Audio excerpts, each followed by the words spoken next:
നീതിമാനുമായ ഞങ്ങളുടെ വാഴ്ത്തപ്പെട്ട നല്ല ദൈവമേ, ആരാധനയുടെ ആരംഭം മുതൽ അവസാനം വരെയും അങ്ങയുടെ സാന്നിധ്യം ഞങ്ങൾക്കേകി ഞങ്ങളെ ആശീർവദിച്ചു കൊള്ളണമേ എന്ന് പ്രാർത്ഥിക്കുന്നു. കർത്താവിൻ്റെ കൃപയും അനുഗ്രഹങ്ങളും ഞങ്ങൾ ദർശിച്ചുകൊണ്ടാലും വിട്ട് കടന്നു പോകുവാൻ പ്രാപ്തിയേകണമേ. വരേണ്ടവരെ അപ്പച്ചൻ കൂട്ടി വരുത്തും. കർത്താവെ, ഞങ്ങൾക്ക് ഒരുമിച്ച ദൈവത്തെ ആരാധിപ്പാൻ ഈ നോമ്പിൻ്റെ നാളുകളിൽ ഏറെ കർത്താവെ ദൈവാശ്രയത്തോടെ, മാനസാന്തരത്തോടെ, രൂപാന്തരത്തോടെ ദൈവസന്നിധിയിലേക്ക് അടുത്തു വരുവാൻ അങ്ങ് കൃപയേകണമേ. കർത്താവിൻ്റെ സാമീപ്യം ഞങ്ങളുടെ മേൽ പകർന്ന് ഇന്നത്തെ ആരാധനയെ ധന്യമാക്കണമെന്ന് ക്രിസ്തു മുഖാന്തരം പ്രാർത്ഥിക്കുന്നു. കൃപയോടെ കേൾക്കണം നല്ല ദൈവമേ, ആമേൻ. ഈ ആരാധനയുടെ അനുഗ്രഹത്തിനായി നമുക്കെല്ലാവർക്കും എഴുന്നേറ്റ് നിന്ന് 497 ഗീതം പാടാം. 497 ഗീതം.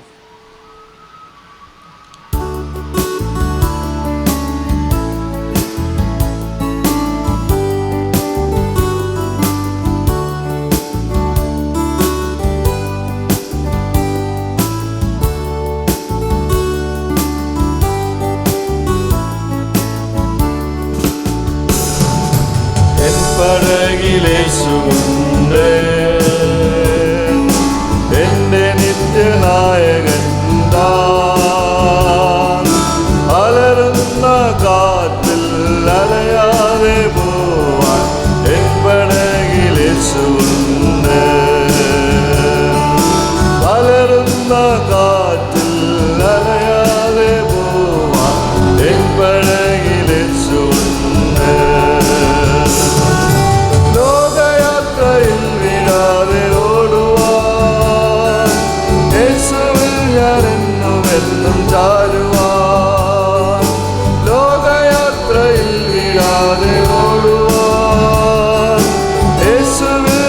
എന്നുമെന്നും ചാരുവാൻ എൻ പടകിൽ നാഥനുണ്ടേ.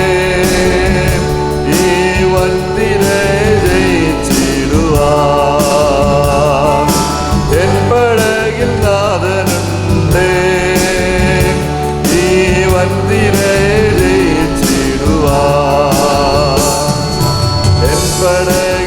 പടകിലേശുണ്ടേ എൻ്റെ നിത്യനായകൻ താൻ. അലറുന്ന കാറ്റിൽ അലയാതെ പോവാൻ എൻ പടകിലേശുണ്ടേ. അലറുന്ന കാറ്റിൽ അലയാതെ പോവാൻ എൻ പടകിലേശുണ്ടേ. അന്ധകാര ശക്തിയെ ജയിച്ചിടാൻ യേശുവിൽ വസിച്ചു ഞാൻ പ്രകാശിപ്പാൻ. അന്ധകാര ശക്തിയെ ജയിച്ചിടാൻ യേശുവിൽ വസിച്ചു ഞാൻ പ്രകാശിപ്പാൻ. എൻ പടകിൽ കർത്തനുണ്ടേ. ഈ വഞ്ചുഴിയെ ജയിച്ചിടുവാൻ എൻ പടകിൽ കർത്തനുണ്ടേ. ഈ വഞ്ചുഴിയെ ജയിച്ചിടുവാൻ എൻ പടകിൽ യേശുവുണ്ടേ. എൻ്റെ നിത്യനായകൻ താൻ. അലറുന്ന കാറ്റിൽ അലയാതെ പോവാൻ എൻ പടകിൽ യേശുവുണ്ടേ. അലറുന്ന കാറ്റിൽ അലയാതെ പോവാൻ എൻ പടകിൽ യേശുവുണ്ടേ. നിൽക്കവേ തന്നെ 34 സങ്കീർത്തനം നമുക്ക് വാക്യപ്രതിവാക്യമായിട്ട് വായിക്കാം. 134 1 മുതൽ 10 വരെയുള്ള വാക്യങ്ങൾ.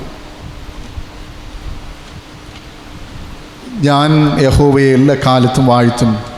അവൻ്റെ സ്തുതി എപ്പോഴും എൻ്റെ നാവിന്മേലിരിക്കും. എന്നോട് ചേർന്ന് യഹോവയെ മഹിമപ്പെടുത്തുവിൻ. നാം ഒന്നിച്ച് അവൻ്റെ നാമത്തെ ഉയർത്തുക.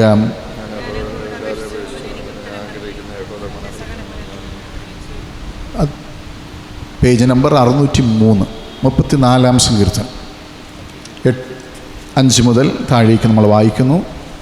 അവങ്കിലേക്ക് നോക്കിയവർ പ്രകാശിതരായി, അവരുടെ മുഖം ലജ്ജിച്ചു പോയതുമില്ല. കേട്ടുകൊണ്ട് സകല കഷ്ടങ്ങളിൽ നിന്ന് അവൻ രക്ഷിച്ചു. യഹോവയുടെ ദൂതൻ അവൻ്റെ ഭക്തന്മാരുടെ ചുറ്റും പാളയം ഇറങ്ങി അവരെ വിടുവിക്കുന്നു. യഹോവ നല്ലവനും തിരിച്ചറിവൻ, അവന് ശരണം പ്രാപിക്കുന്ന പുരുഷൻ ഭാഗ്യവാൻ. യഹോവയുടെ വിശുദ്ധന്മാരെ അവനെ ഭയപ്പെടുവിൻ, അവൻ്റെ ഭക്തന്മാർക്ക് ഒന്നിനും മുട്ടില്ലല്ലോ. ബാലസിംഹങ്ങളും ഇരട്ടാതെ വിശന്നിരിക്കും. യഹോവയെ അന്വേഷിക്കുന്നവർക്കോ ഒരു നന്മയ്ക്കും കുറവില്ല. പിതാവിനും പുത്രനും പരിശുദ്ധാത്മാവിനും മഹത്വമുണ്ടാകട്ടെ. ആമീൻ. നിൽക്കവേ തന്നെ നമുക്ക് സുവിശേഷ പാഠഭാഗം വായിച്ചു കേൾക്കാം.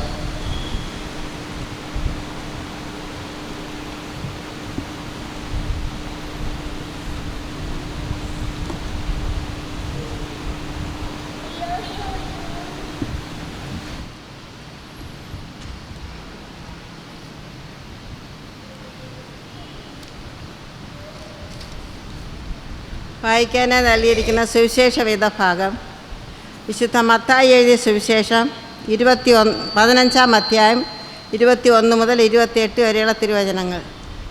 മത്തായി എഴുതിയ സുവിശേഷം 15-ാം അധ്യായം 21 മുതൽ 28 വരെ. യേശു അവിടം വിട്ട് സോർ സീദോൻ എന്ന പ്രദേശങ്ങളിലേക്ക് വാങ്ങിപ്പോയി. ആ ദേശത്തു നിന്ന് ഒരു കനാന്യ സ്ത്രീ വന്ന് അവനോട്, കർത്താവേ, ദാവീദ് പുത്ര, എന്നോട് കരുണ തോന്നണമേ, എൻ്റെ മകൾക്ക് ഭൂതോപദ്രവം കഠിനമായിരിക്കുന്നു എന്ന് നിലവിളിച്ച് പറഞ്ഞു. അവൻ അവളോട് ഒരു വാക്കും ഉത്തരം പറഞ്ഞില്ല. അവൻ്റെ ശിഷ്യന്മാർ അടുക്കെ വന്നു. അവൾ നമ്മുടെ പിന്നാലെ നിലവിളിച്ചു കൊണ്ടുവരുന്നു, അവളെ പറഞ്ഞയക്കണമേ എന്ന് അവനോട് അപേക്ഷിച്ചു.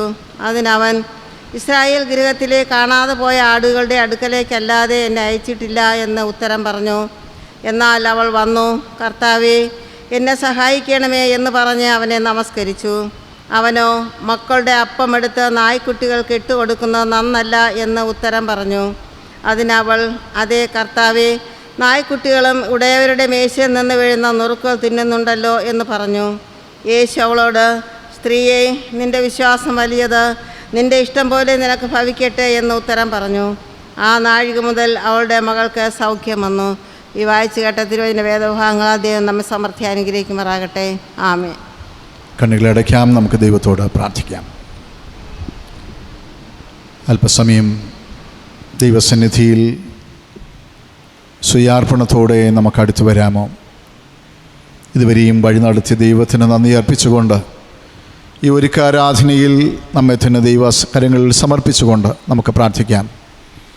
വേദനകളും ഭാരങ്ങളും നിരാശകളും കഷ്ടതകളും ജീവിതത്തിൽ വരുമ്പോൾ ആശ്വാസമേകി അനുദിനവും വഴി നടത്തുന്ന ദൈവം, ഏറെ ഭാരങ്ങൾ നമ്മുടെ ജീവിതത്തിൻ്റെ ഭാഗമാകുമ്പോൾ, ആശ്രയമില്ലാതെ നാം ഉഴലുമ്പോൾ, ഇനി കാര്യമില്ല എന്ന ചിന്ത നമ്മുടെ ജീവിതത്തിൽ വരുമ്പോൾ, യേശു കർത്താവ് ചാരത്തുണ്ട് എന്ന് തിരിച്ചറിയുവാൻ, കർത്താവ് കൂടെയുണ്ട് എന്ന് തിരിച്ചറിയുവാൻ നമുക്ക് ശ്രമിക്കാം. നാം തനിച്ചല്ല. നമ്മുടെ പ്രിയ പിതാവിൻ്റെ സാമീപ്യത്തിനായി നമുക്കെല്ലാവർക്കും ദൈവത്തോട് പ്രാർത്ഥിക്കാം. കർത്താവേ, ഈ രാത്രിയിൽ അങ്ങ് എന്നോടൊപ്പം ഉണ്ടാകണമേ. എൻ്റെ ഭാരവും പ്രയാസങ്ങളും കഷ്ടതകളും കണ്ണുനീരിൻ്റെ അനുഭവങ്ങളും അകറ്റി ആശ്വാസമേകണമേ എന്ന് ആത്മാർത്ഥമായി ദൈവത്തോട് പ്രാർത്ഥിക്കാം. ഈ നോമ്പിൻ്റെ നാളുകളിൽ ഏറെ വിനയത്തോടെ ദൈവസന്നിധിയിലേക്ക് നമുക്ക് അടുത്തു വരാമോ? ഇതുവരെയും വഴി നടത്തിയ നാഥൻ ഇനിയും നടത്തുവാൻ ശക്തനാണ് എന്ന ബോധ്യത്തോടെ ദൈവസന്നിധിയിലേക്ക് അടുത്തു വരാം. 2000 വർഷങ്ങൾക്ക് മുമ്പ് സാമൂഹികമായും രാഷ്ട്രീയമായും ഒറ്റപ്പെട്ട അവസ്ഥയിലായിരുന്ന ജനത യേശുവിനെ കണ്ടുമുട്ടിയപ്പോൾ യേശുവിൻ്റെ പിന്നാലെ കൂടിയതുപോലെ തങ്ങളുടെ ജീവിതത്തിൽ സ്വയാർപ്പണത്തോടെ ദൈവസന്നിധിയിലേക്ക് അടുത്തു വന്നതുപോലെ ഈ നോമ്പിൻ്റെ നാളുകളിൽ ദൈവസന്നിധിയിലേക്ക് അടുത്തു വരാം. മറ്റൊരുത്തനിലും രക്ഷയില്ല. നമുക്ക് രക്ഷപ്പെടുവാൻ ക്രിസ്തു മാത്രമേ ഉള്ളൂ എന്ന വിശ്വാസത്തോടെ ദൈവസന്നിധിയിലേക്ക് നമുക്ക് അടുത്തു വരാം. നമ്മുടെ ആവശ്യങ്ങൾ, ആവശ്യഭാരങ്ങൾ, കഷ്ടതകൾ, കണ്ണുനീരിൻ്റെ അനുഭവങ്ങൾ, വ്യഥകൾ, വേദനകൾ എല്ലാം അകറ്റണമേ കർത്താവേ, അങ്ങ് വിടുതലയക്കണമേ എന്ന കർത്താവിനോട് നമുക്ക് പ്രാർത്ഥിക്കാം. ഈ രാത്രിയിൽ യേശുവിൻ്റെ മുഖത്തേക്ക് നമുക്ക് ഉറ്റുനോക്കാം. കർത്താവിനോട് നമുക്ക് യാചിക്കാം, യേശുവേ, അങ്ങനെ തൊടണമേ, എൻ്റെ ജീവിതത്തിൽ കഷ്ടതകൾ മാറ്റി ആശ്വാസമേകണമേ എന്ന കർത്താവിനോട് നമുക്ക് പ്രാർത്ഥിക്കാം. നമ്മുടെ പ്രിയപ്പെട്ടവർക്കായി നമുക്ക് പ്രാർത്ഥിക്കാം. പൈതങ്ങൾക്കായി, നമ്മുടെ യുവമക്കൾക്കായി, വാർദ്ധക്യ മാതാപിതാക്കൾക്കായി, നമ്മുടെ ആവശ്യങ്ങൾക്കായി ദൈവത്തോട് നമുക്ക് പ്രാർത്ഥിക്കാമോ? ഏറെ ഭാരത്തോടും നെടുവീർപ്പോടും നമ്മുടെ ചുറ്റുപാടും അനേകരായിരിക്കുമ്പോൾ കർത്താവേ, പ്രിയമുള്ളവരെയും അങ്ങ് സ്പർശിക്കണമേ. ഈ ഒരുക്കാരാധനയിൽ ഞങ്ങളുടെ ആരാധന വിടുതലിൻ്റെ ആരാധനയാക്കി സൗഖ്യത്തിൻ്റെ ദിനമാക്കി അങ്ങ് മാറ്റണമേ എന്ന കർത്താവിനോട് നമുക്ക് പ്രാർത്ഥിക്കാം. നമ്മുടെ എല്ലാ ആവശ്യങ്ങളെയും ഉണർന്ന ദൈവത്തോട് നമുക്ക് പ്രാർത്ഥിക്കാം. ഹല്ലേലൂയ. എല്ലാ ഭാരങ്ങളും അകറ്റണമേ എന്ന കർത്താവിനോട് നമുക്ക് യാചിക്കാം. Thank you lord Jesus. യേശുവേ, അങ്ങനെ തൊടണമേ, എൻ്റെ ഭാരങ്ങൾ അകറ്റണമേ. ഈ ദിനങ്ങളിൽ അങ്ങയുടെ ക്രൂശിൻ്റെ ചാരത്ത് ഞങ്ങളായിരിക്കാൻ, ക്രൂശിൽ നിന്നൊഴുകുന്ന ഒരു നിണം കർത്താവേ, രക്തമെൻ്റെ ശിരസിന്മേൽ പതിക്കുവാൻ, എൻ്റെ രോഗങ്ങളും ഭാരങ്ങളും നിരാശകളും അകലപ്പെടുവാൻ അങ്ങ് കൃപയേകണമേ എന്ന് പ്രാർത്ഥിക്കാം. നമുക്ക് പ്രാർത്ഥിക്കാം. സ്നേഹവാനായ ദൈവമേ, സ്വർഗസ്ഥ പിതാവേ, ഈ ധന്യമായ നിമിഷങ്ങൾക്കായി ഞങ്ങൾ സ്തോത്രവും സ്തുതികളും കരയേറ്റുന്നു.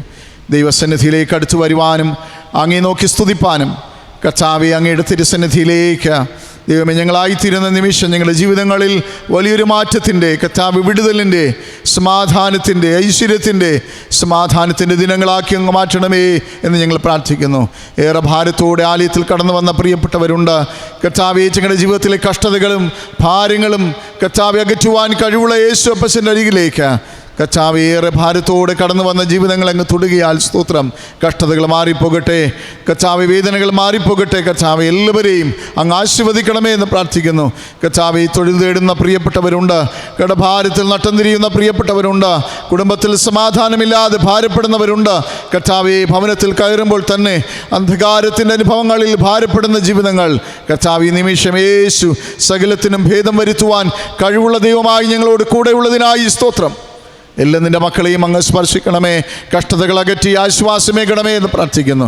കർത്താവേ, സമാധാനത്തിൻ്റെ ദൈവം തന്നെ ഞങ്ങളുടെ മേൽ സമാധാനത്തിൻ്റെ അനുഗ്രഹത്തിൻ്റെ കർത്താവേ, അനുഗ്രഹത്തിൻ്റെ മാരിയയിക്കണമേ എന്ന് പ്രാർത്ഥിക്കുന്നു.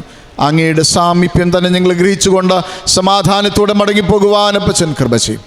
സർവ്വ നന്മകളാലും ഞങ്ങളെ നിറച്ചുകൊള്ളും. യേശുവിൻ നാമത്തിൽ തന്നെ ആമേൻ. സ്വർഗസ്ഥനായ ഞങ്ങളുടെ പിതാവേ, തിരുനാമം വിസ്തരിക്കപ്പെടണമേ, തിരുരാജ്യം വരണമേ, തിരുയിഷ്ടം സ്വർഗത്തിലെ ഇതുപോലെ ഭൂമിയിലുമാകണമേ. ഞങ്ങൾക്ക് ആവശ്യമുള്ള ആഹാരം തരണമേ.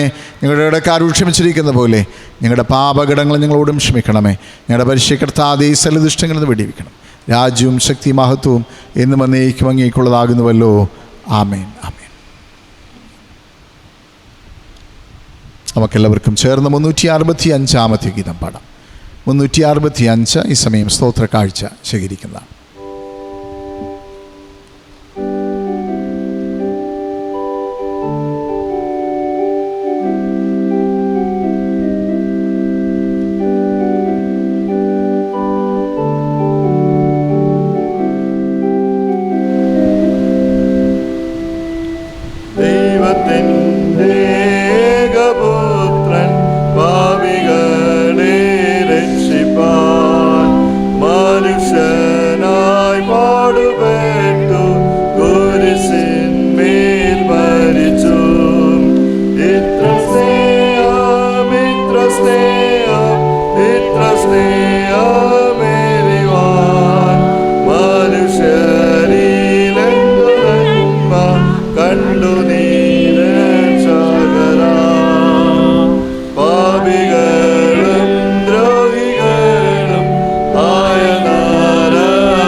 Mitra സ്നേഹമേലിവാൻ മനുഷ്യരിലെന്തു നന്മ കണ്ടു നീ രക്ഷകനാ. കണ്ണുകളെ അടയ്ക്കാം, നമുക്ക് ദൈവത്തോട് പ്രാർത്ഥിക്കാം. സർവശക്തനായ ദൈവമേ, സ്വർഗസ്ഥ പിതാവേ, അർപ്പിക്കപ്പെട്ടിരിക്കുന്ന ഈ കാണിക്കയെ സ്നേഹപൂർവ്വം കൈക്കൊള്ളണമേ. കർത്താവെ, നീട്ടിയ കരങ്ങളെ അങ്ങ് അനുഗ്രഹിക്കണമേ എന്ന് പ്രാർത്ഥിക്കുന്നു. വിവിധങ്ങളായ ആവശ്യഭാരത്തോടെ അർപ്പിച്ച അർപ്പണങ്ങളെ അങ്ങ് കാണുകയാൽ സ്തോത്രം. അങ്ങ് നൽകിയ നന്മകൾക്ക് നന്ദി അർപ്പിച്ചുകൊണ്ട് ആലയത്തിൽ അർപ്പിച്ചിരിക്കുന്ന ഈ അർപ്പണങ്ങളെ അങ്ങ് സ്വീകരിക്കണം. ഇരട്ടിയായ നന്മ നൽകി കാത്തുകൊള്ളും, ഞങ്ങളെ ആശീർവദിക്കും. യേശുവിൻ നാമത്തിൽ തന്നെ ആമേൻ. ദൈവനാമത്തിൽ മാത്രമുണ്ടാകട്ടെ. ഇന്ന് ആരാധനയിൽ സംബന്ധിക്കുന്ന എല്ലാവരെയും സന്തോഷത്തോടെ ഈ ആലയത്തിലേക്ക് സ്വാഗതം ചെയ്യുന്നു.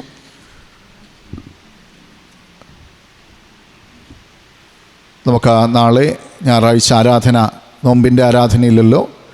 തിങ്കളാഴ്ച കൃത്യമായും 7:30 തന്നെ ആരാധനകൾ നടക്കും. താല്പര്യത്തോടെ പങ്കുചേരുവാൻ സ്നേഹപൂർവ്വം ആലോചനയായി അറിയിക്കും.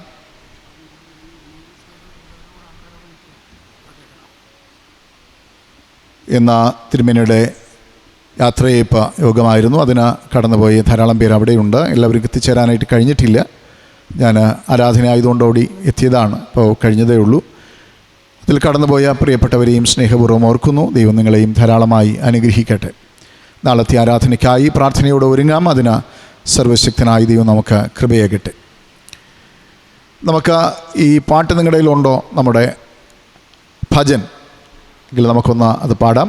കരങ്ങളിൽ ഷീറ്റുകൾ കാണുമെന്ന് തോന്നുന്നു. അല്ലെങ്കിൽ ഞാൻ ചൊല്ലിച്ചിരുന്ന പോലെ നമുക്കൊരുമിച്ച് ആ ഭജനൊന്ന് പാടി അതിന് ശേഷം തിരുവചന ധ്യാനത്തിലേക്ക് പ്രവേശിക്കും.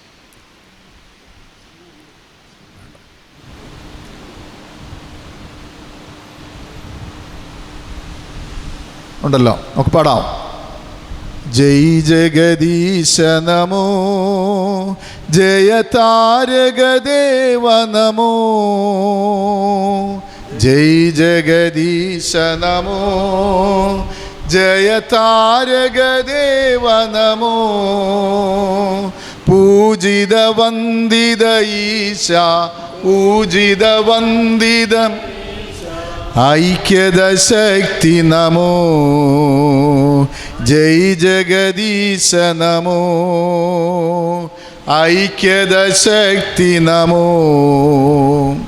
ജയ് ജഗദീശ നമോ. ശരണം ശരണം ശരണമനന്തം ശ്രീപിതദേവ നമോ. ജയ ശ്രീപിതദേവ നമോ. അഗണിത ഗുണദാമാജയ്, അഗണിത ഗുണദാമാജയ് ശ്രീ പരമേശ നമോ. ജയ് ജഗദീശ നമോ. ശരണം ശരണം ശരണമനന്തം ശ്രീസുതദേവ നമോ. ജയ ശ്രീ കരുണാസാഗര ഈശോ, താരകശക്തി നമോ.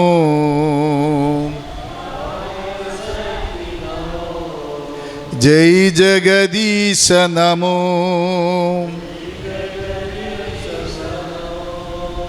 ശരണം ശരണം ശരണമനന്തം പാവന ആത്മ നമോ.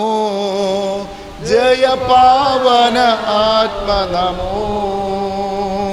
പരിപൂജിത വരദാതാം പരിശുദ്ധാത്മ നമോ.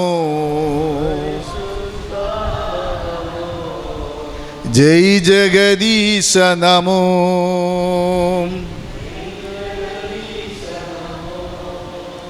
ശരണം ശരണം ശരണമനന്തം വിശ്വവിദാത നമോ.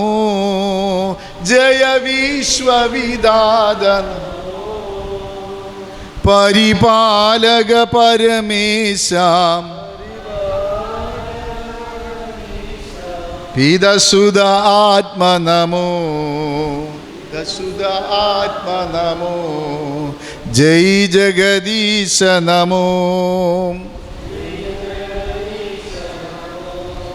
ജയ് ജഗദീശ നമോ ജയ താരക ദേവ നമോ ജയ് ജഗദീശ നമോ ജയ താരകം പൂജിത വന്ദിത ഈശാം ഐക്യത ശക്തി നമോ ജയ് ജഗദീശ നമോ ഐക്യത ശക്തി നമോ ജയ് ജഗദീശ നമോ ഐക്യത ശക്തി നമോ ജയ് ജഗദീശ നമോ. ദൈവനാമത്തിന് മഹത്വമുണ്ടാകട്ടെ. നമുക്ക് ദൈവത്തെ പാടി സ്തുതിപ്പാനും മഹത്വപ്പെടുത്തുവാനും ദൈവം നൽകുന്ന നല്ല നിമിഷങ്ങളെ ഓർത്ത് ദൈവത്തിന് കൊടാകൂടി സ്തോത്രവും സ്തുതികളും കരയേറ്റും. നോമ്പിൻ്റെ ധ്യാനത്തിൽ നാം ആയിരിക്കുന്നുവല്ലോ. 21-ാമത്തെ ദിവസം ക്രൂശിൻ്റെ ചിന്തകളുമായി ഏറെ സമർപ്പണത്തോടെ നാം ദൈവസന്നിധിയിലേക്ക് വരികയാണ്. നോമ്പ് വാതായനങ്ങൾക്കപ്പുറത്തെ വിശ്വാസത്തിലേക്കുള്ള ക്ഷണം എന്നതാണ് നമ്മളിന്ന് ചിന്തിക്കുന്ന വിഷയം. നോമ്പ് വാതായനങ്ങൾക്ക് അപ്പുറത്തെ വിശ്വാസത്തിലേക്കുള്ള ക്ഷണം. സ്വയം ശൂന്യവൽക്കരണത്തിൻ്റെ അനുഭവത്തിലൂടെ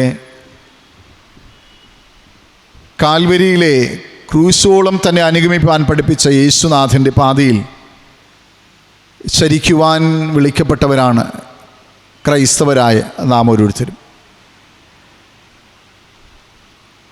പക്ഷേ ഈ പാതയുടെ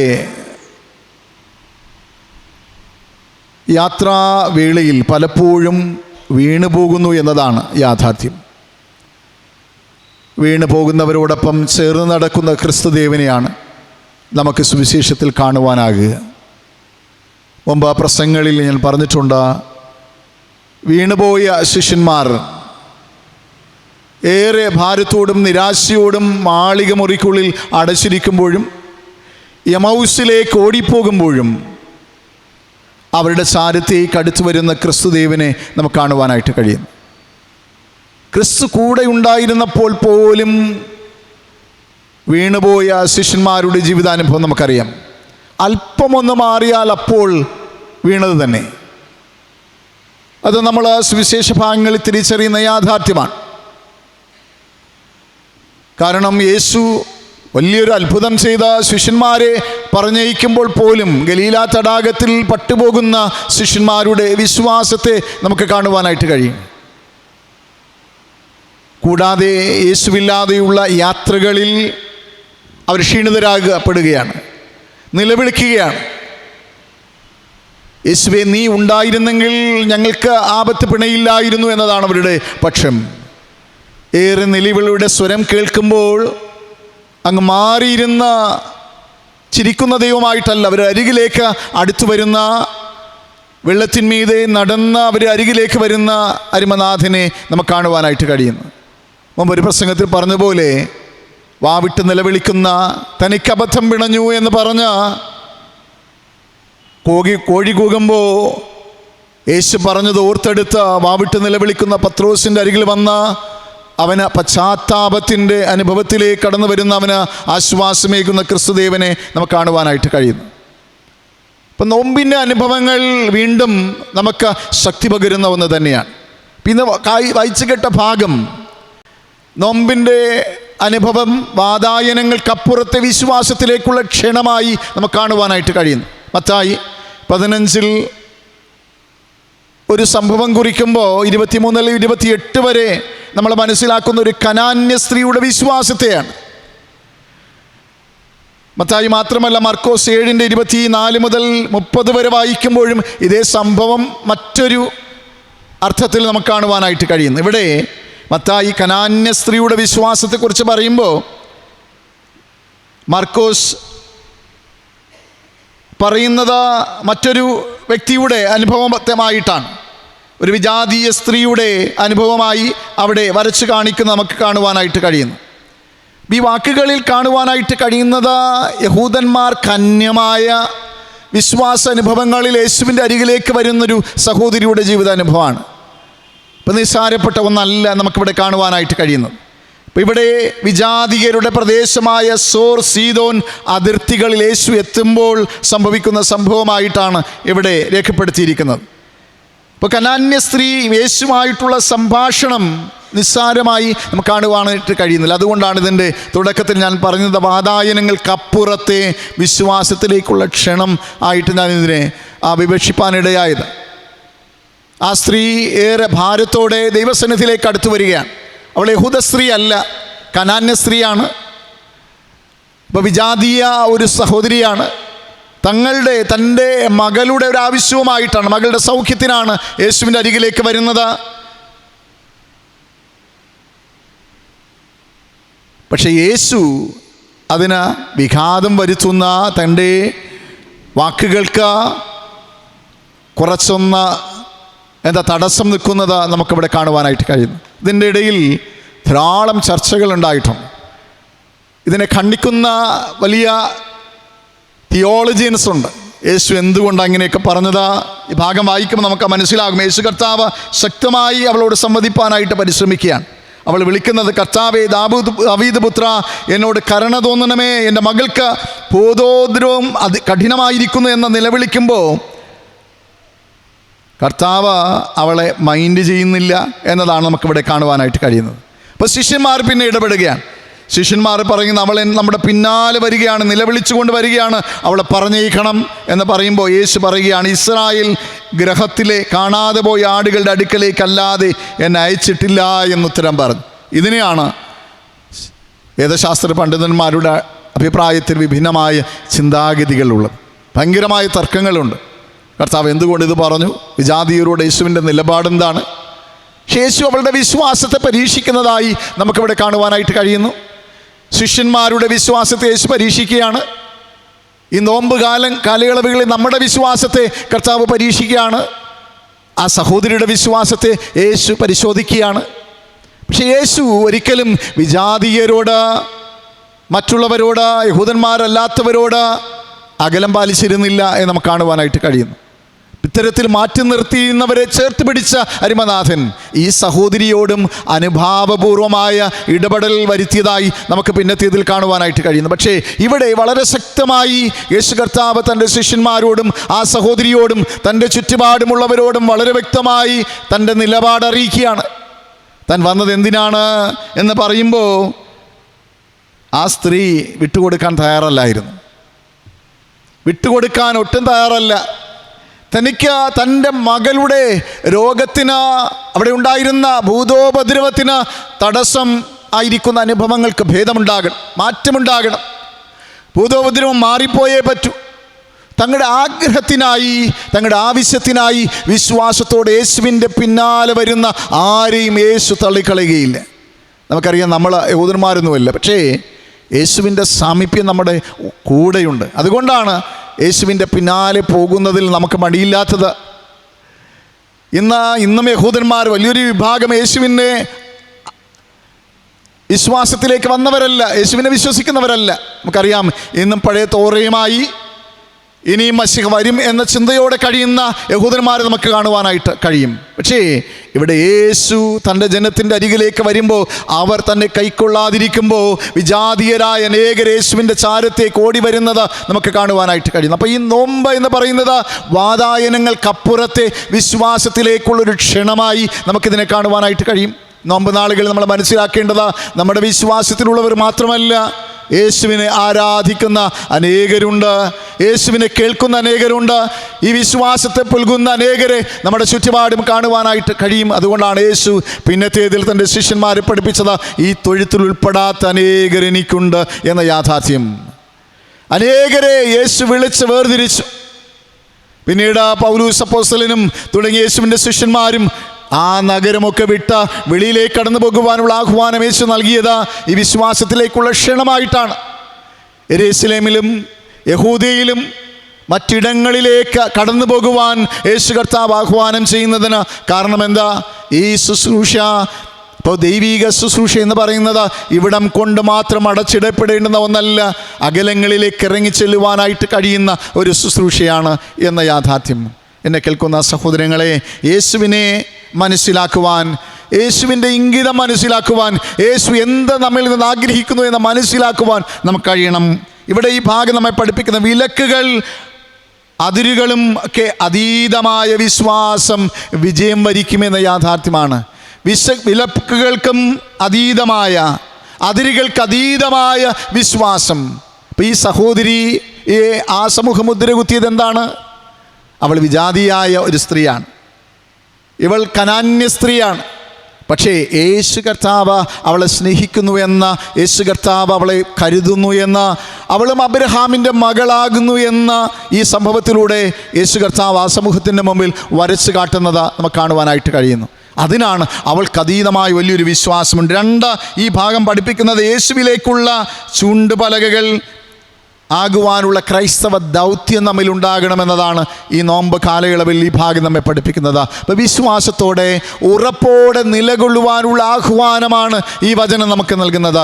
ശ്രദ്ധയോടെ മുമ്പോട്ട് പോകുവാൻ, വിശ്വാസത്തിൽ ഉറപ്പുള്ളവരായിരിക്കാൻ ഈ സഹോദരി വളരെ ശക്തമായി പറയുന്നത് നമുക്ക് കാണുവാൻ കഴിയുന്നു. അപ്പോൾ ഈ ഉത്തരം കേട്ടുള്ളവൾ പറയുന്നത്, അതേ കർത്താവേ, നായ്ക്കുട്ടികളും ഉടയവരുടെ മേശയിൽ നിന്ന് വീഴുന്ന നുറുക്കുകൾ തിന്നുന്നുണ്ടല്ലോ എന്ന് പറഞ്ഞു. യേശു അവളോട് പിന്നീട് പറയുന്നതാണ് 28-ാം വാക്യത്തിൽ നമുക്ക് കാണുവാൻ കഴിയുന്ന, സ്ത്രീയെ, നിൻ്റെ വിശ്വാസം വലിയതാ, നിൻ്റെ ഇഷ്ടം പോലെ നിനക്ക് ഭവിക്കട്ടെ എന്ന് ഉത്തരം പറഞ്ഞു. കണ്ടോ, അവളുടെ വിശ്വാസത്തെ യേശു കർത്താവ് പ്രകീർത്തിക്കണം. അവളെയും ഈ വലിയ കുടുംബത്തിൻ്റെ അംഗമാക്കി യേശു കർത്താവ് മാറ്റുകയാണ്. നമ്മെ വേർതിരിച്ചതുപോലെ, നമ്മുടെ സമൂഹത്തെ യേശു കർത്താവ് വേർതിരിച്ചതുപോലെ കർത്താവ് ആ സഹോദരിയെ വേർതിരിച്ച വിശ്വാസത്തിൽ ഉറപ്പിക്കുന്നത് നമുക്ക് കാണുവാനായിട്ട് കഴിയുന്നു. അതുകൊണ്ട് 3-ാമതായി ഭാഗം നമ്മെ പഠിപ്പിക്കുന്നത് രൂപാന്തരത്തിന് വിധേയമാകേണ്ടുന്ന കാഴ്ചപ്പാടുകൾ നമുക്കുണ്ടാകണം. ശിഷ്യന്മാർക്ക് അതൊട്ടും ഉണ്ടായിരുന്നില്ല. അതുകൊണ്ടാണ് കർത്താവ് ദൈവം ദുപ്പട്ടിയിൽ ജന്തുക്കളൊക്കെ ഇറക്കി കൊടുക്കുമ്പോൾ പത്രോസ് പറഞ്ഞു, ഇതെല്ലാം മലിനമാണ്, ഇത് ഞാൻ കഴിക്കില്ല, ഇതൊന്നും കഴിക്കില്ല, അപ്പോൾ ഇതെല്ലാം ഹറാമാണെന്ന് പറഞ്ഞ് മാറ്റിവെക്കുന്ന ആ പത്രോസിൻ്റെ ചിന്തയെ യേശു വിലക്കുകയാണ്. ഞാൻ വിശുദ്ധീകരിച്ചതാണ്. പിന്നീടാണ് കൊർന്നല്യോസിൻ്റെ ഭവനത്തിലേക്ക് പത്രോസിനെ പറഞ്ഞയക്കുന്നത്. കാരണം കർത്താവ് വളരെ വ്യക്തമായി ശിഷ്യന്മാരെ പഠിപ്പിക്കുകയാണ്, ഇവിടെ കിടന്ന് കറങ്ങുവാനല്ല ശുശ്രൂഷ നിങ്ങളെ ഏൽപ്പിച്ചതാ, യഹൂദന്മാരുടെ ഇട്ടാവട്ടത്ത് നിൽക്കുവാനല്ല, യെരൂശലേമിലും യഹൂദയിലും ഭൂമിയുടെ അറ്റത്തോളം സാക്ഷ്യം വഹിപ്പാനുള്ള വലിയൊരു ദൗത്യമാണ് നിങ്ങളിൽ ഭരമേൽപ്പിച്ചിരിക്കുന്നത്. കൊണ്ട് കടന്നു പോകുവാനായിട്ട് കഴിയണം. മിഷണറി ദൗത്യമായി നീ കടന്നു പോകണം. അപ്പോൾ ഈ നോമ്പിൻ്റെ നാളുകളിൽ ദൈവം നമുക്ക് നൽകുന്ന ദൗത്യം എന്താണ് എന്ന തിരിച്ചറിവ് നമുക്കുണ്ടാകണം. അപ്പോൾ ഇവിടം കൊണ്ട് മാത്രം ഒതുങ്ങുന്ന ഒരു വിശ്വാസാചാരമല്ല. ഇപ്പോൾ നിയമം സഭയോട് ക്രിസ്തുദേവന് പറയുവാനായിട്ടുള്ളത് ഇറങ്ങിച്ചെല്ലുവാൻ നമുക്ക് കഴിയണം. ഇനിയും അനേകർ ചുറ്റുപാടുമുണ്ട് എന്ന തിരിച്ചറിവുണ്ടാകണം. അവിടെയൊക്കെ ഈ ദീപം കൊളുത്തി വയ്ക്കാൻ കഴിയണം. അതുകൊണ്ട് കർത്താവ് പറഞ്ഞു, നിങ്ങൾ ഈ ലോകത്തിലേക്ക് ഇറങ്ങിപ്പോകുവിൻ, ധൈര്യപ്പെടുവിൻ, വിശ്വാസത്തിൻ്റെ ഉറപ്പോടെ സാക്ഷികളുടെ ഇടയിലേക്ക് സാക്ഷ്യം വഹിച്ചുകൊണ്ട് കടന്നു പോകുവാനുള്ള ആഹ്വാനം ക്രിസ്തുദേവൻ നൽകുകയാണ്. അപ്പോൾ ഈ നോമ്പിൻ്റെ നാളുകളിൽ രൂപാന്തരത്തിന് വിധേയമാകുവാനുള്ള കാഴ്ചപ്പാടുകൾ നമ്മൾ രൂഢമൂലമാകേണ്ടതായിട്ടുണ്ട്. എങ്കിൽ മാത്രമേ ഇറങ്ങിച്ചെല്ലുവാനായിട്ട് കഴിയുകയുള്ളൂ. എങ്കിൽ മാത്രമേ നമ്മുടെ ജീവിതം കൊണ്ട് മറ്റുള്ളവർക്ക് ഉപയോഗപ്രദമാകുകയുള്ളൂ. അനേകരെ നമുക്ക് കാണുവാനായിട്ട് കഴിയും. നമ്മുടെ സഭയിൽ നിന്ന് തന്നെ ശുശ്രൂഷകൾ ചെയ്യുന്ന പലരുമുണ്ട്. അപ്പോൾ നല്ല പ്രായങ്ങളിൽ, നല്ല നാളുകളിൽ ശുശ്രൂഷ ചെയ്തവരുണ്ട്. അപ്പോൾ അവർ പല ഇടവകകൾ സ്ഥാപിച്ചവരുണ്ട്. കൊച്ചു ഇടവകകൾ തുടങ്ങി പിന്നത്തേതിൽ വലിയ ഇടവകകളായ അവർ ചെയ്ത ശുശ്രൂഷകളുണ്ട്. ഇന്നും പ്രാർത്ഥനാ ശുശ്രൂഷകളിലൂടെ അനേകരെ സന്ധിക്കുന്നവരുണ്ട്. കാരണം അവർക്ക് ചുമ്മാ ഇരിക്കാനായിട്ട് പറ്റില്ല. ഇന്ന് രാവിലെ ഞാൻ LMSലേക്ക് അടിയന്തരമായ ഒരു ആവശ്യത്തിന് ഇങ്ങനെ കാർ ഓടിച്ച് വരുമ്പോൾ ഒരപ്പച്ചനെ കണ്ടു.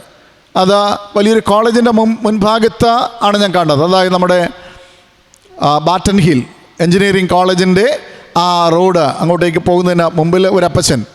ഇന്നാണ് ഞാൻ യഥാർത്ഥ അപ്പച്ചനെ ശ്രദ്ധിച്ചത്. പിന്നെ നോക്കിയപ്പോൾ ഒരു കുടിലൊക്കെ വെച്ച് കെട്ടിയിട്ടുണ്ട്.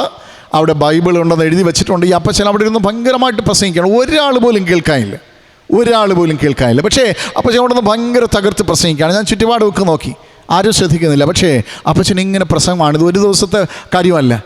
ഏകദേശം ആഴ്ചയിൽ 1-2 പ്രാവശ്യം അപ്പച്ചനെ അവിടെ കാണാനായിട്ട് പറ്റി. ഇന്ന് ഞാൻ വ്യക്തമായിട്ടൊന്ന് നോക്കി, ഈ ദിവസമാണ്. പലപ്പോഴും ഓടിച്ചു പോകുമ്പോൾ അപ്പച്ചനെ ശ്രദ്ധിക്കാറില്ല. പക്ഷെ അപ്പച്ചൻ ഇങ്ങനെ രാവിലെ അവിടെ നിന്ന് പ്രസംഗിക്കുകയാണ്.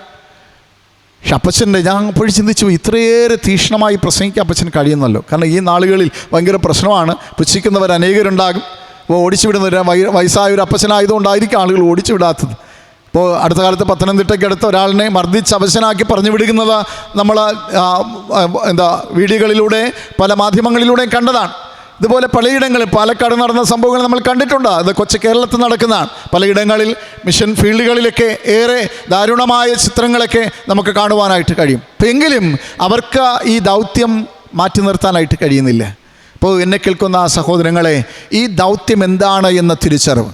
ഇപ്പോൾ നമ്മളെക്കാളേറെ ശുഷ്കാന്തിയോടെ വളരെ എരിവോടെ ദൈവത്തിൻ്റെ ശുശ്രൂഷ ചെയ്യുന്നവരാണ് ഈ പാവപ്പെട്ട സഞ്ചാര പ്രാസംഗികർ എന്നൊക്കെ പറയുന്നത്. ഞാൻ മുമ്പിരുന്ന കഴിവൂർ പള്ളിയിൽ ഒരാളുണ്ടായിരുന്നു. സാധുവായ മനുഷ്യനാണ്. ഇടയ്ക്കൊക്കെ പള്ളിയിൽ വരികയുള്ളൂ. പക്ഷേ ഞാൻ പിന്നീടാണ് മനസ്സിലായത് ഈ അപ്പച്ചൻ്റെ പരിപാടി ഇതാണ്. കവലകളിൽ ചെന്ന തൻ്റെ ചെറിയൊരു സാധനമുണ്ട് ഇങ്ങനെ പ്രസംഗിക്കാനായിട്ട്, കുറച്ചുകൂടെ ഉറക്കെ കിട്ടുന്ന പഴയൊരു ഫോണാണ് അവർ ഉപയോഗിക്കുന്നത്. അപ്പോൾ അതുപയോഗിച്ച് ഉറക്കെ വിളിച്ച ഓരോ സ്ഥലത്തും പോയി അപ്പച്ചൻ പ്രസംഗിക്കുമെന്ന് പറഞ്ഞപ്പോൾ എനിക്ക് അഭിമാനമായിട്ട് തോന്നി. അപ്പച്ചനെ കണ്ടപ്പോൾ വളരെ മുഷിഞ്ഞ വസ്ത്രമാണ്, വലിയ പൈസയൊന്നുമില്ല, ആരും സഹായിക്കാനായിട്ടില്ല. പക്ഷേ അദ്ദേഹം തൻ്റെ ശുശ്രൂഷ തുടർന്ന് വരുന്നത് ഞാൻ കണ്ടു. പിന്നത്തേത് ഞങ്ങൾ അദ്ദേഹത്തെ അനുമോദിക്കുകയൊക്കെ ചെയ്തത് ഞാൻ ഓർക്കുന്നു. എന്നെ കേൾക്കുന്ന സഹോദരങ്ങളെ, നമുക്ക് ഈ വലിയ സാക്ഷ്യം വഹിക്കാനായിട്ട് കഴിയും. ഈ സഹോദരിയുടെ മുമ്പിൽ മറ്റെല്ലാവരും വിഴങ്ങലിച്ച് നിൽക്കുമ്പോൾ ഇവളൊന്ന് പറഞ്ഞേക്കാൻ വേണ്ടിയാണ് ശിഷ്യന്മാർ പറയുന്നത്. യേശുവേ, ഇവൾ നിലവിളിച്ചുകൊണ്ട് വരികയാണ്. നിലവിളിയാണ് അവരുടെ പ്രശ്നമെന്ന് പറയുന്നത്. നിലവിളിയാണ് അവരുടെ പ്രശ്നം. ഈ സഹോദരി എങ്ങനെ സുഖപ്പെടണം കർത്താവെന്ന്, സുഖം കൊടുക്കണമെന്ന് ആരും പറഞ്ഞില്ല. പക്ഷേ ഇവളെ ഒന്ന് പറഞ്ഞേക്കണം. തങ്ങളുടെ തീർത്ഥയാത്രയിൽ തടസ്സമായി ഈ സഹോദരി ഉണ്ടാകരുത് എന്നാണ് അവരുടെ ആഗ്രഹം.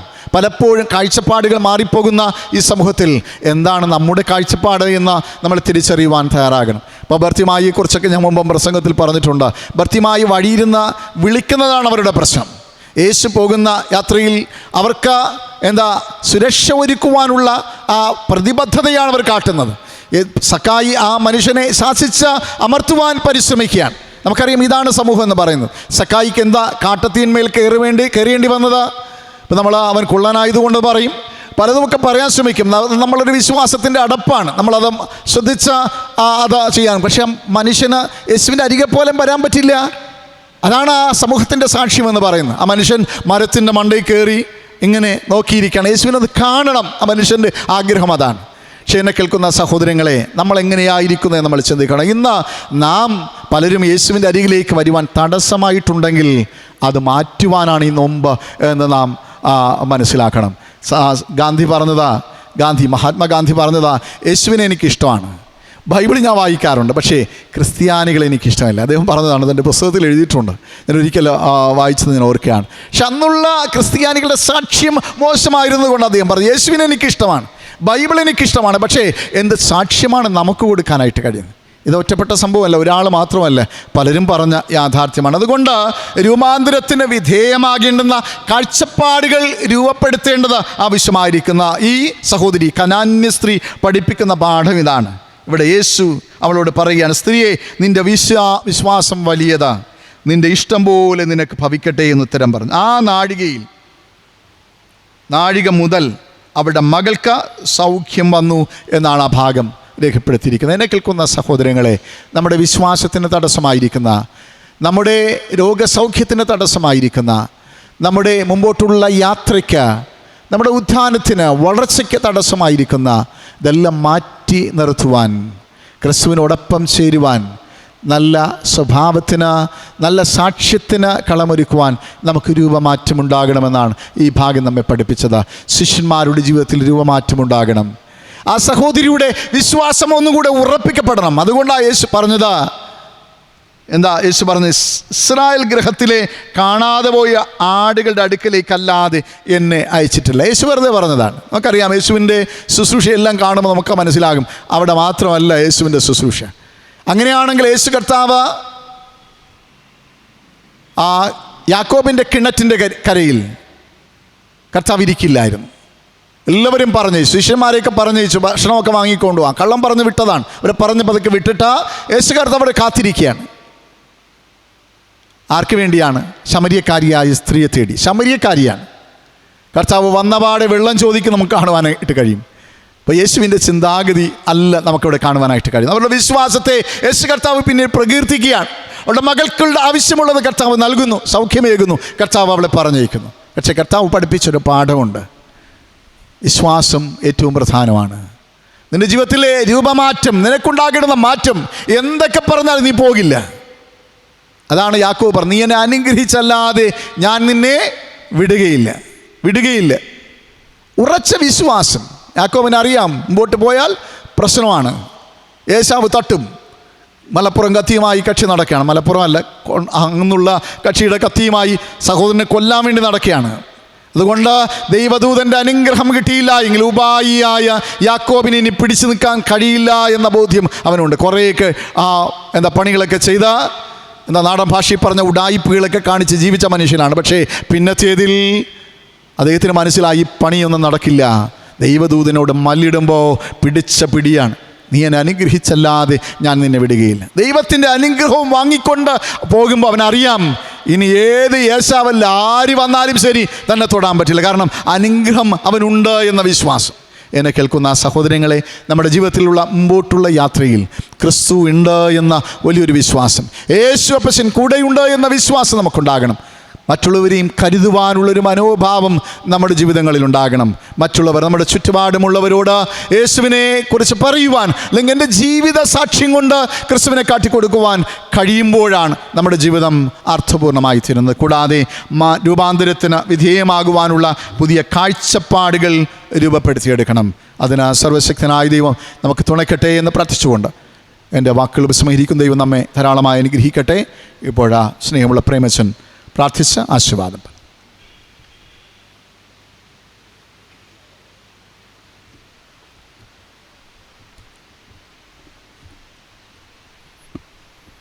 സ്ത്രീയുടെ മകൾക്ക് സൗഖ്യം നൽകിയ കർത്താവിൻ്റെ കരങ്ങളിൽ നമുക്ക് സമർപ്പിക്കാം.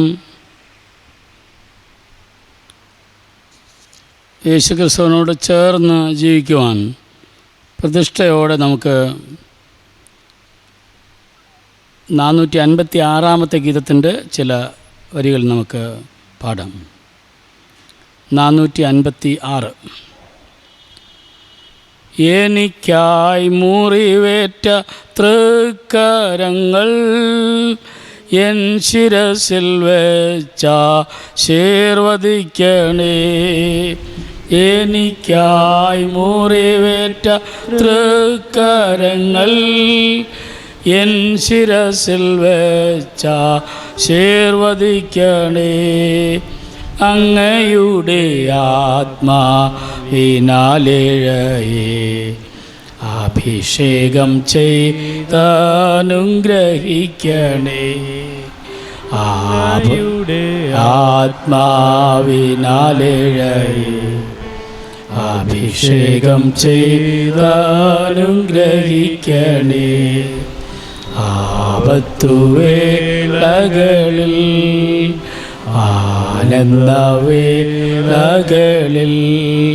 പകലാത്ത എൻ യേശുവേ അങ്ങയുടെ പാദം കുമ്പിടുന്നു ഞാൻ. അകലാത്ത എൻ യേശുവേ അങ്ങയുടെ പാദം കുമ്പിടുന്നു ഞാൻ. ഞങ്ങളെ സ്നേഹിക്കുന്ന ദൈവമേ, സ്വർഗ്ഗസ്ഥ പിതാവേ, ഈ അനുഗ്രഹിക്കപ്പെട്ട ദിവസത്തിൻ്റെ നോമ്പിൻ്റെ ആരാധനകളുടെ 21ാമത്തെ ദിവസം ഞങ്ങൾക്ക് ആലയത്തിലായിരുന്നു കൊണ്ട് കർത്താവിനെ സ്തുതിക്കുവാൻ, കർത്താവിൻ്റെ ക്രൂശിലെ ചിന്തകളെ ധ്യാനിക്കുവാൻ കർത്താവ് ഞങ്ങൾക്ക് ആലോചന നൽകിയ കൃപകൾക്കായി സ്തോത്രം ചെയ്യുന്നു. ദൈവവചനത്തിലൂടെ കേട്ട ശിഷ്യന്മാർ ഉൾക്കൊണ്ട വിശ്വാസം, ആ സ്ത്രീക്ക് ലഭിച്ച വിശ്വാസം, അത് ഞങ്ങളുടെ ജീവിതത്തിലും കർത്താവെ ഉറപ്പിക്കപ്പെടുവാൻ ദൈവമേ അങ്ങ് സഹായിക്കണമേ എന്ന് പ്രാർത്ഥിക്കുന്നു. കർത്താവിൻ്റെ മേൽകൃപ ഞങ്ങൾ പ്രാപിച്ച് അനുഗ്രഹത്തോടെ ഭവനങ്ങളിൽ മടങ്ങി പോകുവാനും വിശ്രമിക്കുവാനും നാളെ രാവിലെ വിശുദ്ധ ആരാധനയ്ക്കായിട്ട് ഒരുങ്ങി കാത്ത് ഞങ്ങൾ വരുവാൻ ദൈവം സഹായിക്കണമെന്ന് പ്രാർത്ഥിക്കുന്നു. നാളത്തെ ആരാധന ഞങ്ങൾക്ക് ഏറ്റവും അനുഗ്രഹിക്കപ്പെടുവാൻ ദൈവമേ അങ്ങ് സഹായിക്കണമേ. പ്രത്യേകിച്ച് ഈ നാളുകളിൽ നോമ്പ് ആരാധനയ്ക്ക് കടന്നു വരുന്ന എല്ലാ പ്രിയപ്പെട്ടവരെയും കർത്താവിൻ്റെ കരങ്ങളിലേക്ക് തരുന്നു. കർത്താവെ, അവരുടെ ആഗ്രഹങ്ങളെ, ആവശ്യങ്ങളെ ദൈവം മാനിക്കുകയും അനേകമടങ്ങായിട്ടുള്ള നന്മകളും അനുഗ്രഹങ്ങളും ദൈവമേ അങ്ങ് സഹായിക്കുകയും അങ്ങ് കൊടുക്കുകയും ചെയ്യണമെന്ന് പ്രാർത്ഥിക്കുന്നു. സമർപ്പണത്തോടെ, അനുതാപത്തോടെ, പ്രതിഷ്ഠയോടെ കർത്താവെ, ഞങ്ങൾ നിത്യജീവൻ്റെ പ്രത്യാശയ്ക്കായി ഞങ്ങളുടെ ജീവിതങ്ങളെ കർത്താവിന് സമർപ്പിച്ച് വിശുദ്ധിയും വേർപാടും ആചരിച്ച് അനുഗ്രഹത്തോടെ ജീവിപ്പാൻ ദൈവം സഹായിക്കണമേ. ഇന്ന് കേൾപ്പിച്ച വചനത്തെ കർത്താവെ ഞങ്ങൾ ഹൃദയത്തിൽ സംഗ്രഹിക്കുന്നു. വചനം സംസാരിച്ച അച്ഛനെ തിരുക്കൃപയിൽ മറച്ചതിനായി സ്തോത്രം. ഇനി ആരാധനയിൽ കടന്നു വന്നിരിക്കുന്നവരും യൂട്യൂബിലൂടെ ഇത് കേൾക്കുന്നവരെയും ഒരുപോലെ ദൈവം ആശീർവദിക്കണമേ, അനുഗ്രഹിക്കണമേ. അങ്ങനെ മുഖപ്രകാശ രക്ഷ ഞങ്ങൾക്ക് നൽകി അങ്ങ് കാത്ത് പരിപാലിക്കും. ക്രിസ്തു മുഖാന്തരം പ്രാർത്ഥന കേട്ട് അനുഗ്രഹിക്കണം സ്വർഗീയ പിതാവേ. ആമേൻ. ആശീർവാദം നമ്മുടെ കർത്താവായ യേശു ക്രിസ്തുവിൻ്റെ കൃപയും പിതാവായ ദൈവത്തിൻ്റെ സ്നേഹവും ആശ്വസിപ്പിക്കുന്ന പരിശുദ്ധാത്മാവിൻ്റെ സംസർഗവും കൂട്ടായ്മയും നാം ഏവരോടും നമ്മുടെ നിത്യമായ ജീവിതത്തിൻ്റെ അനുഗ്രഹത്തോടും ഇന്ന് മുന്നേക്കും ഉണ്ടായിരിക്കുമാറാകട്ടെ. ആമേൻ. എന്നെ അൻപോടു ദിനം തോറും നടത്തുന്ന പൊന്നീടയനന്ദം വന്ദനമേ. ദേവ പൊന്നീടയനന്ദം വന്ദനമേ. എന്നോടുള്ള നിൻ സർവനന്മകൾക്കായി ഞാൻ എന്തു ചെയ്യേണ്ടു നിനക്കേശുപര. ഇപ്പോൾ എന്തു ചെയ്യേണ്ടു നിനക്കേശുപര.